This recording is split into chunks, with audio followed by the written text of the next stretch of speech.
Hey everybody, Ryan here. Second attempt at making this video. My child and dogs were being extremely loud, so I had to stop the video.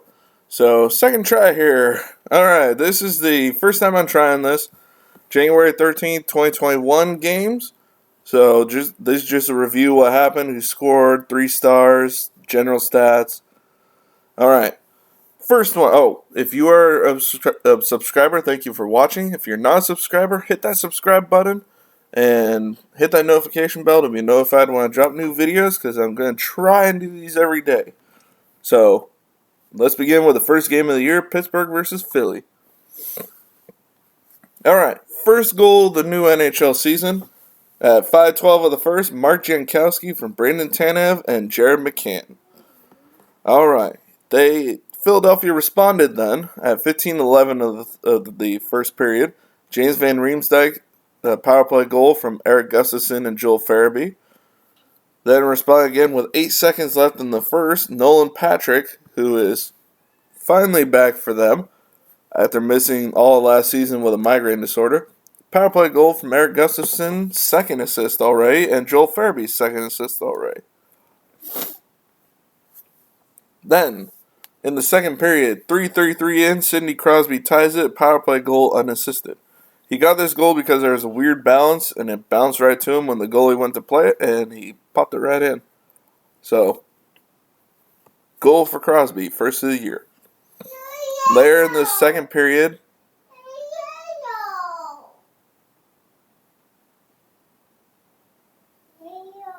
Later in the second period, 18:54 of the second, Joel Farabee got a goal from Kevin Hayes.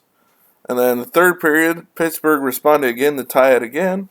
Brandon Tanev from Mark Jankowski. So Jankowski had 2 points, Tanev 2 points. So they had decently good games. Third period for Philly, they took off from there. 5:37 into the third, Michael Raffle from Scott Laughton and Sean Couturier. 12:14, Oscar Lindblom, who missed most of last season with, I want to say it was a form of blood cancer. He got his first goal since then, and that was from Travis Konechny and Sean Couturier's second assist. 12:34, so 20 seconds later, Kevin Hayes from Joel Farabee's third assist of the evening, and Claude Giroux. Alright, the other stats. Shots on goal favored Pittsburgh, 34-25. Face-off percentage favored Philly, 58-42. Power plays, Pittsburgh was 1 for 3, Philly 2 for 3. Penalty minutes were even, 6 each. Hits were 31-23 in favor of Philly. Blocks were 13-11 in favor of Philly. Giveaways were even, 10 each. Goalies, Jerry did not have a great evening. 19 saves on 25 shots against for a .760 save percentage. Carter Hart, 31 saves on 34 shots against for a .912 save percentage. Joel Farabee, 1 goal, 3 assists for +2, and that was in 14 minutes and 12 seconds of playing time. So, Joel Farabee had a great evening. Eric Gustafsson was the second star, had 2 assists, was even, and that was in 18:08 of time on ice. And that was his first game as a Flyer, by the way. This is not the same Eric Gustafsson that used to play for them, but this is a different Eric Gustafsson. Kevin Hayes had a goal and an assist for +2 and 16:24 time on ice. Alright. Now on to Toronto versus Montreal. Alright, this was a great game. Toronto went 5-4 in overtime. So, they never led the game until overtime, just so you know. So, Montreal let this game slide numerous times. But first period, first goal of the game, Nick Suzuki, power play goal from Jonathan Drouin and Jeff Petrie. That was responded to by William Nylander of Toronto from Justin Holl and John Tavares. And then Montreal took the lead again. Josh Anderson with 24 seconds left in the period from Jonathan Drouin's second assist and Jeff Petrie's second assist. Then in the third, Tomas Tatar helped them expand the lead. Got a power play goal from Alexander Romanov, the new young defender that Montreal's been looking forward to, from Shea Weber as well. Then Toronto came back. William Nylander got a second goal, a power play goal from Jason Spezza and Zach Hyman. Then in 1921, John Tavares a power play goal from Mitch Marner and Frederik Andersen. First goalie point of the year went to Frederik Andersen. Anyways, third period, Montreal took the lead again, 4-3. Josh Anderson's second goal of the evening from Joel Edmondson and Jonathan Druin's third assist of the evening. Then in the third period, later in that period I should say, Jimmy Vesey tied the game again at 4 from William Nylander for his third point in the evening. Alright, in overtime, it was a great back and forth overtime. Both teams got chances, it was a great overtime. At 3:24, Morgan Rielly scored from John Tavares' second assist and Austin Matthews. So, Toronto won the first meeting. They play again in 2 days. It's going to be a fun meetup in 2 days. I think it's going to be great. This whole back-to-back thing is going to be fun. Alright, so shots on goal favored Toronto, 34-32. Face-off percentage, 54-46 in favor of Toronto. Power play, 2 for 3 for Montreal and 2 for 4 for Toronto. Penalty minutes, 13-11 in favor of Montreal. Blocks, 22-17 in favor of Montreal. Giveaways, 13-19, also in favor of Montreal. So they have more giveaways and more blocks. The blocks are good, the giveaways not so good. Goalies, Carey Price had 29 saves on 34 shots against for .853 save percentage. Anderson, 28 saves on 32 shots against for .875 save percentage. 3 stars of this game, William Nylander, 2 goals and assists for 3 points, +1, and 18:01 of time on ice. John Tavares, 1 goal, 2 assists, so 3 points as well, +2, and that was in 19 minutes and 30 seconds of time on ice. Josh Anderson, 2 goals, +1, and that was in 17 minutes and 28 seconds of time on ice. This was Anderson's first game since the trade with Columbus that sent Max Domi to Columbus. So, good start for him in Montreal. Should be excited there, Montreal fans. Alright, Chicago versus Tampa Bay. This one, Chicago was completely outmatched. I mean, from the parts of the game that I saw, because I was switching between games, Tampa Bay looked like they were not trying hard at all. They looked like they had taken their foot off the gas since the late portion of the first period, because I saw second and third, and there were quite a few chances for like Braden Point and others, and it didn't look like they tried real hard, which, I mean, they were up 4-5-0 at that point at times, so why did they need to? But at the same time, it's like, do I find it more disrespectful that they score a ton of goals on me, or do I find it more disrespectful they aren't trying because I'm not a good team? I think I'd find the second one more offensive, honestly. So, take that as you will if you're a Chicago fan or a Tampa Bay fan, but Tampa Bay is going to be top of that division where Chicago is not going to, so take it or leave it. That's where it's at. Alright, first period for Tampa Bay. Andre Palat opens the scoring. Power play goal from Victor Hedman and Steven Stamkos. 16-18, Matthew Joseph got his first of the year from Alex Killorn and Anthony Cirelli. 17:57, Cirelli got his goal from Eric Chernak and Alex Killorn's second assist of the evening. I forgot to mention, Tampa Bay showed off their Stanley Cup banner. They are not putting it in the rafters until fans can be back in the building, though, which I did like that. I respect that. That was a good move on the team's part. Anyways, back to the scoring. Steven Stamkos, 9:56 of the second period, got a power play goal from Braden Point and Victor Hedman's second assist. So Stamkos got his first goal since the one period he played in the Stanley Cup Finals. And his first one since early on last season, so that's good for them to have him back, especially with Kucherov out. So hopefully he can keep doing that, because he'd also had his second assist of the evening at 6:45 of the third period when Braden Point scored a power play goal, and Mikhail Sergachev got an assist on that. Chicago got them lone goal, 16:36 in the third period, killing the shutout for Vasilevsky. Strome got it from Andrew Shaw and Adam Boqvist. They're expecting a lot from Boqvist this year, so hopefully he can keep that up. Alright, shots were Tampa Bay's advantage, 33-23. Faceoffs were even, 50% each. Power play, 0 for 3 for Chicago, 3 for 4 for Tampa. Penalty minutes, 8 for Chicago, 6 for Tampa. Hits, 16-14 in favor of Tampa. Blocks, 13-7 in favor of Tampa. Giveaways, even, 1 each, which I think that's the lowest giveaway numbers for any teams this entire evening, so that's pretty dang good, 1 each. Goalies, I feel bad for Chicago. I mean, this isn't meant to be a shot at Malcolm Subban. He'd be a great backup, but he's going to be their starter. It's going to be a long year in Chicago, I'm sorry. But Subban had 28 saves on 33 shots against and an .848 save percentage. Vasilevsky, 22 saves on 23 shots against for a .957 save percentage. Just missed. Less than 4 minutes away from getting that shutout. So Chicago took that away at least. Steven Stamkos had a goal and 2 assists and was even. And that was in 15 minutes, 54 seconds of time on ice. Andrei Vasilevsky, 22 saves on 23 shots against for a .957 save percentage. Matthew Joseph, a goal, +1, and that was all in 10 minutes and 14 seconds of time on ice.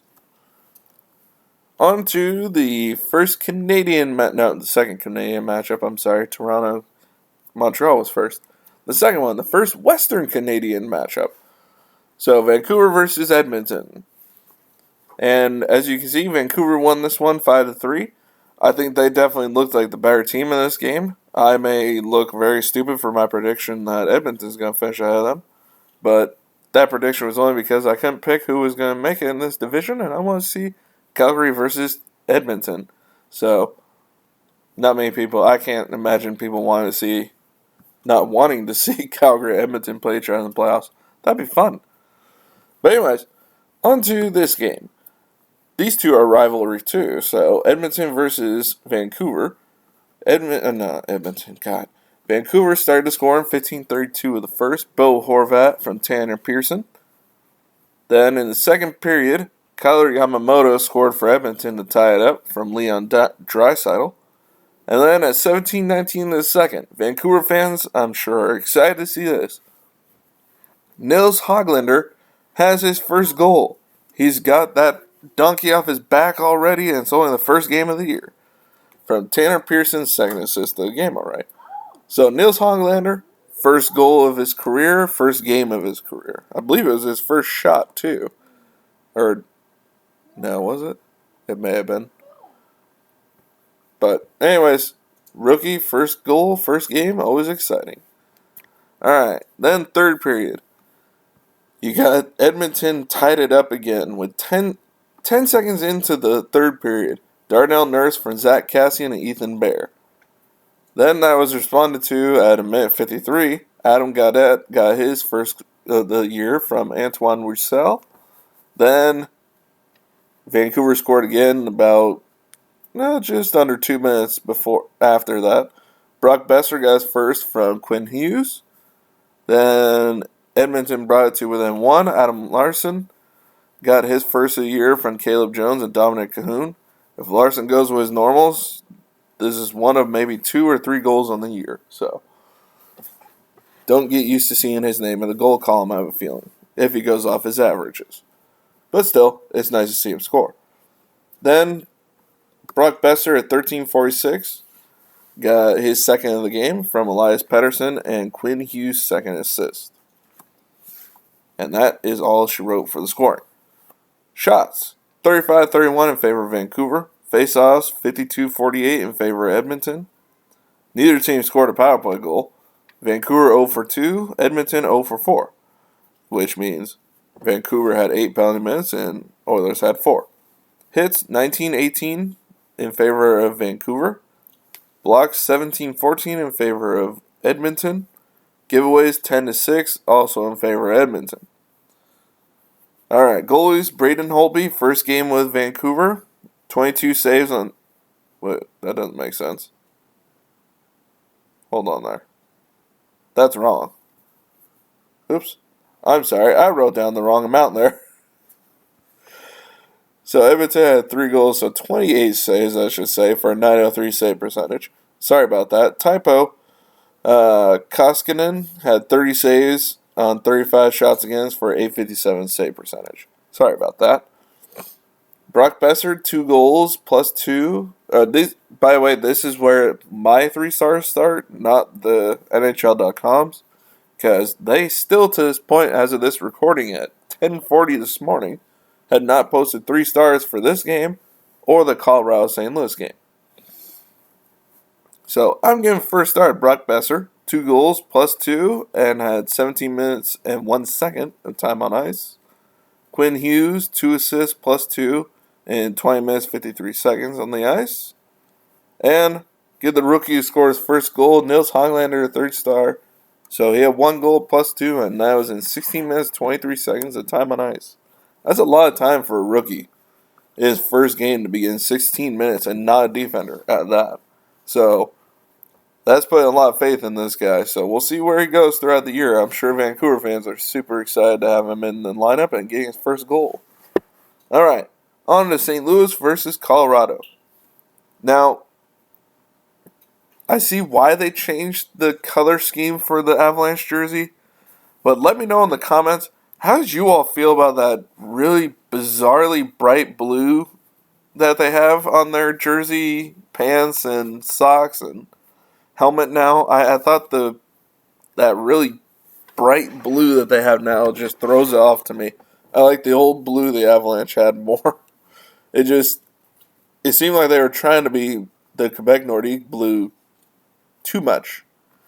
It's like, I know they're going to have the Quebec symbol for their reverse retro jersey when they wear it, but I don't like the bright blue personally. It looked kind of weird on the TV.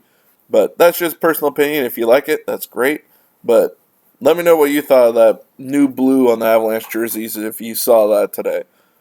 Anyways, on to the game. This one, why Colorado? I pick you to win and then you lose in the first game? Come on. But it is only the first game. We got 55 more to go for them, so I think they'll turn it around. It'll be a different game, I think, next game. So, scoring. Colorado started it. Andre Burakovsky, power play goal from JT Compher and Samuel Girard. Oops, why'd you go on? And that was all she wrote for the scoring for Colorado. From that point on, it was all St. Louis when it comes to scoring. They still had a lot of chances. Binnington was very good in this game. At 9:29 of the first, Oscar Sundqvist got a goal from Jaden Schwartz and Robert Thomas. Then at 13:15 of the first, they took the lead. Jordan Kyrou from Tyler Bozak and Zach Sanford. The third period, Kyle Clifford, who had his 30th birthday that day, by the way, whose birthday was eclipsed because it was Connor McDavid's. But still, Clifford won and scored where McDavid did not. Take that or leave it. But at 6:46, Kyle Clifford, first goal with his new team, the Blues, from Ivan Barbashev. Then at 14:22, Oscar Sundqvist, second goal of the game from Robert Thomas, his second assist of the game. All right, that's all she wrote for the scoring. So St. Louis 4, Colorado 1. So St. Louis wins the first game of the year and the first matchup of these two. 7 more to go. All right, shots on goal. 32-27 in favor of St. Louis. St. Louis dominated, especially in the first period. I think the shots were like 16-7 in the first or something like that. They definitely dominated the first, even though they gave up the first goal. Grubauer looked, I don't want to say shaky, but he did not look like he had the greatest of games. I mean, he had a decent game. It's just that last goal from Sundqvist, especially, just weird situation where he just was out of position. I mean, he looks like he's still figuring out the return, especially since this is his first game since he was hurt last year in the playoffs. So I think he'll get better, but I think this one was just getting back in the swing of things for him. So, face-off percentages, Colorado led 54-46. Power play 0 for 2 for St. Louis, 1 for 4 for Colorado. Penalty minutes 8-4 in favor of St. Louis having 8. I wouldn't say that's in favor, that's not necessarily a good thing. But hits were 21-20 for Colorado. And there was one big one for Nazem Kadri. So look that one up if you can find it on YouTube. I don't want to get copyrighted, so I will not be posting videos. Blocks were 18-11 in favor of St. Louis, and giveaways were 7-2 in favor of Colorado. I mean, it's not a massive number. We've definitely seen bigger numbers, but that was one of the bigger differentials of the evening. In giveaways, goalie-wise, like I said, Binnington, 26 saves and 27 shots against, 963 save percentage. He did really well this evening. His defense helped him out big time. They were solid. Grubauer, 28 saves on 875 save percentage. Like I said, he looked uncomfortable on a couple of the goals and a couple of saves, so I'm not sure he was comfortable in net yet. And next game he may be better off, but like I said, I think he'll get better as the year goes along. Hopefully sooner rather than later, because I can't afford him to not be better quicker. So, short in season, you got to be good quick. 3 stars. This is another game that they never posted 3 stars as of the time that I'm making this video. But Oscar Sundqvist, 2 goals plus 2 in 13 minutes, 31 seconds of time on ice. I'm giving the second star to Kyle Clifford, the birthday boy who scored a goal, plus 1, and that was in 8 minutes and 10 seconds of time on ice. Jordan Binnington, 26 saves and 27 shots against, and a save percentage of .963. So, that's it for the games. Let me know in the comments what you thought of this format. Hopefully you like it. If not, I can make some changes, easy enough. But I will not be posting video because they've been copyrighting people like crazy, I've seen from our channels. So, I'm not posting videos, just to warn you all. I can post links, but I cannot post videos. Because I'm not going to get banned over posting something that's not mine. Anyways, if you enjoy, hit that. If you enjoy that and you're not a subscriber, hit that subscribe button. Hit the notification bell to get notified when new videos drop. If you are a subscriber, thank you for watching. I'm sorry to those who lost by his first game, and you never know because it's going to be a weird season. So good luck to you the rest of the way. Anyways, make sure to like, comment, and share as well. And I will see you all next video. Bye, everybody.